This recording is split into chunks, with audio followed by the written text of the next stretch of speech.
Thanks for watching Wednesday Debate Live with Taghreed Hussein here on Nile TV International. Tonight we are discussing Egypt's positive role in de-escalating the Israeli war on Gaza, stressing the importance on focusing on the priorities top by protecting the lives of civilians and ensuring the arrival of humanitarian assistance to Gaza, and also reiterating Egypt's rejection of any attempts to settle the Palestinian cause at the expense of neighboring countries through the displacement of the Palestinians.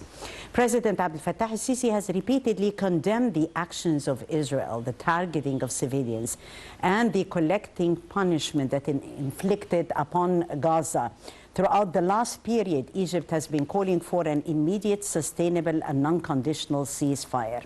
During an inspection tour on Wednesday of the 3rd Field Army's 4th Armored Division in Suez City, President Abdel Fattah al-Sisi said that Egypt is playing a positive role in de-escalating the Israeli war on Gaza, trying to reach a ceasefire. In his speech, the President stated that Egypt played a positive role in containing escalation in Gaza during the 5 rounds of conflict over the past 20 years, stressing Egypt's significant efforts in order to provide civilians in the Gaza Strip with all the necessary aid and alleviate their suffering, adding that Egypt deals with all the crises in the region using wisdom and patience without excessive use of force. Reiterating Egypt's official long-standing stance supporting the two-state solution, President al-Sisi stated that a Palestinian state must be established on the June 1967 borders with East Jerusalem as its capital in order to ensure the security of both the Israeli and the Palestinian people. And in a press conference held with the French President Emmanuel Macron in Cairo on Wednesday, President al-Sisi has warned that an Israeli ground invasion of the Gaza Strip could result in a very dangerous situation, including the loss of more lives. The president stated that he agreed with French President Macron that the current crisis in Gaza should not expand to include other elements or other areas, stressing that Egypt views with very serious danger the expansion of the circle of violence or including other parties within the region, which threatens its stability and security. The president stated that already more than 6,000 Palestinians have been killed and thousands injured, stressing that displacement of the Palestinians in Gaza outside of their land would complicate the prospects of the two-state solution to resolve the conflict. The president underscored that everyone must work to contain the conflict and prevent its spread in the region, stressing that Egypt is against the killing of all civilians on all sides. And for more on Egypt's pivotal role in de-escalating the situation in Gaza, we're honored to have with us His Excellency Ambassador Dr. Mohamed Hegazy, former assistant to the Foreign Minister. Your Excellency, thank you so much for joining us live on the Daily Debate. Ambassador Hegazy? Hello. Thank you, Your Excellency, for joining us on the Debate Wednesday. It's my pleasure, always, Tari. Thank you. Well, Your Excellency, Macron's visit to Egypt comes as part of a Middle East tour. It came actually timely, and the timing itself of President al-Sisi's summit with President Macron is very important, while all the eyes are on Egypt, anticipating a solution for the resolution of the conflict. As you're following, Taghreed, Egypt sees no efforts to bring together all the international community's voices towards Gaza and to bring peace and tranquility and to assist as much as we can on the humanitarian aspect. And then the president always and Egypt call for a light at the end of the tunnel where the political aspect of the conflict and the two-state solution has to come as an ultimate goal. And I guess that what President Sisi is doing is to bring back to the attention of the world community the plight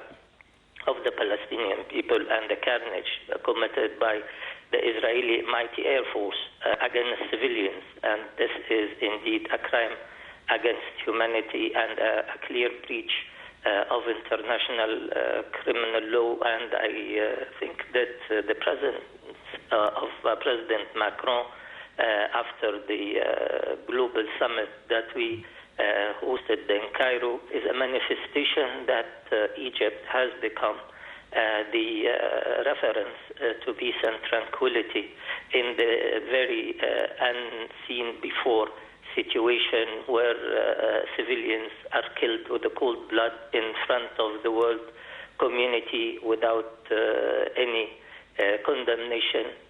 To the contrary, appeasement to the Israeli situation have definitely brought it to act with no restriction, with no respect to human dignity, and the world community has a responsibility. I think there is a change in the overall assessment of the reaction of the world community. One can notice yesterday in the UN Security Council a change in many tones and a clear condemnation from the Secretary General Antonio Guterres, and the insistence of 85 countries to voice against the carnage in Gaza and inhumane attacks over civilians. I am sure to agree that one day, and very soon indeed, there is a lot of false faces will fall, and many will be judged. On top of it, will be the right-wing government in Israel, which will pay a price in front of the International Criminal Court as well as in front of its people, where they have promised them security, but they discovered that it was false hope, and security is not attained by exerting forces or even exaggerated force, which is a sign of weakness, not a sign. There is no gain in conducting such a huge operation by airstrikes against civilians. And from day one, they have committed a war crime. They are not fighting Hamas. Hamas is underground. They are fighting civilians. They are killing civilians on a daily basis. And the target killing also against churches, mosques, hospitals.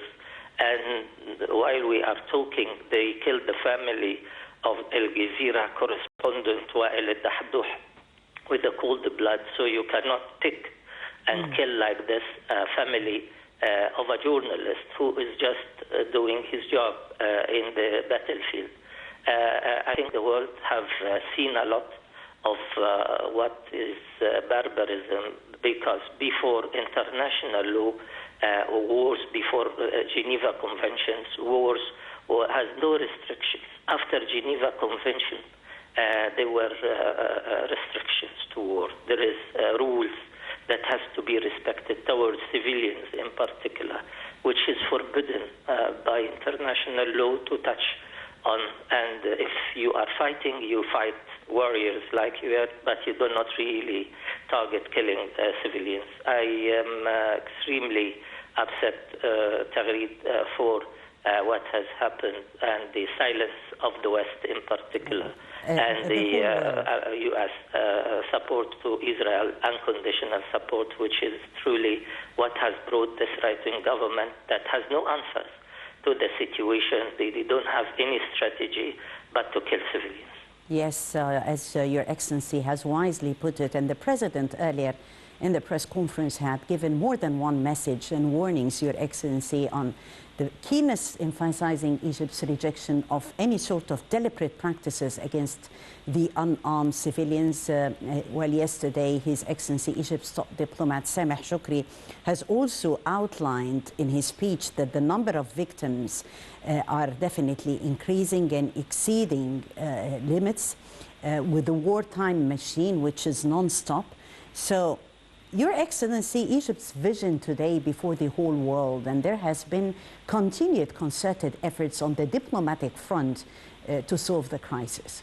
I think the four pillars put by President Abdel Fattah al-Sisi in his speech in front of the gathering in Cairo Peace World Peace Initiative was very clear, supporting by introducing humanitarian aid as much as we can in a sustainable manner is number one priority. Second is to stop the carnage and the ceasefire immediately.